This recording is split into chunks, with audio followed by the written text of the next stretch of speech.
The NBA is cooking right now, and what started as simmering rumors has exploded into a full-blown showdown. Michael Jordan just dropped a bombshell. He indicated that Larry Bird was a better player than LeBron James will ever be. And when the GOAT himself speaks like that, you sit up and listen.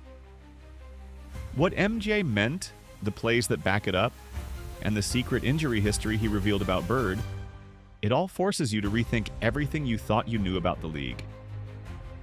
So let's dig in. From the first moment MJ said it, the implications startled the basketball world. Here's a man who defined competitiveness, the same man who once said only one player made him feel true fear. When he mentions Bird in the same breath as LeBron, and then picks Bird, the debate isn't just at the surface, it's about sacrifice, era, context, and the raw guts of the game. MJ wasn't praising style points or highlight reels, he was referring to something deeper, the willingness to bleed for every possession, to show up no matter what. And that's where Bird's story gets wild. Picture the late 70s and 80s NBA.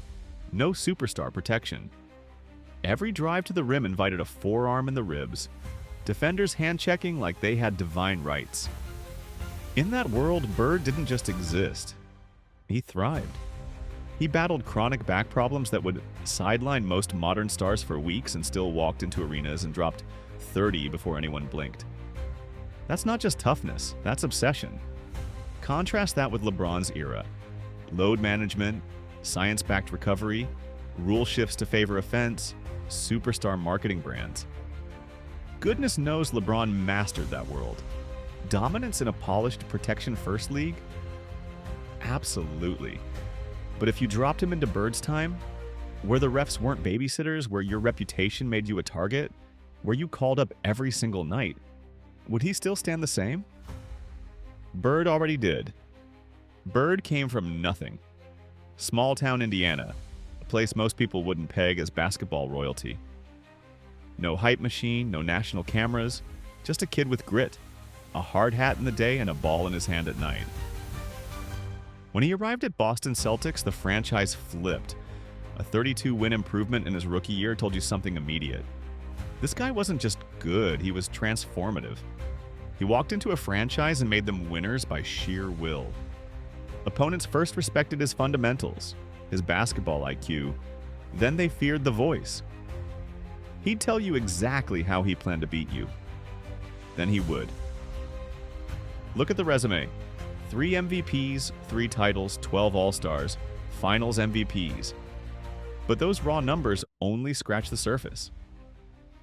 Numbers show Bird 24.3 career points per game, 10.0 rebounds per game, .886 free throw percentage. Wikipedia. LeBron? Stellar statistics, no doubt, but context matters. Bird did it in a league stacked with physical inside play, Malone, Kareem, Barkley, and still cleaned the glass and knocked down threes when it counted. When you compare Bird versus LeBron side by side, you find Bird grabbing nearly 3 more boards a night in his era with less extra protection. Ace score. For legends to fear you, you must embody something more than stats. And they did fear Bird. Magic Johnson once admitted Bird was the kind of foe who could outthink and outplay him any night. Bird's trash talk wasn't empty chatter. Gary Payton called him the most dangerous talker the game ever saw. He was 34, back aching, second last season, and still commanding respect from freshmen like Sean Kemp the moment he stepped on the floor. That's legacy speaking, not marketing hype.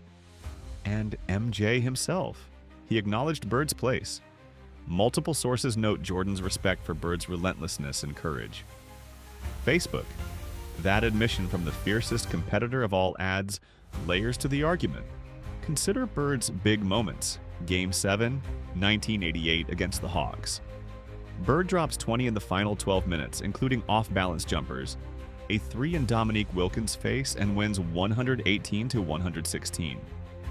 Then 1986, NBA Finals Game 6.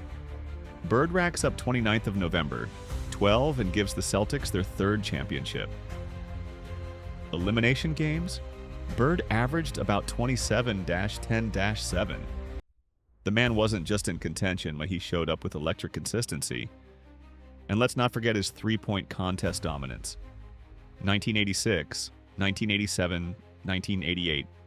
3 straight wins. Legend after legend describes him walking into the locker room, asking who's coming in second, and not even breaking a sweat. That's dominance with a straight face.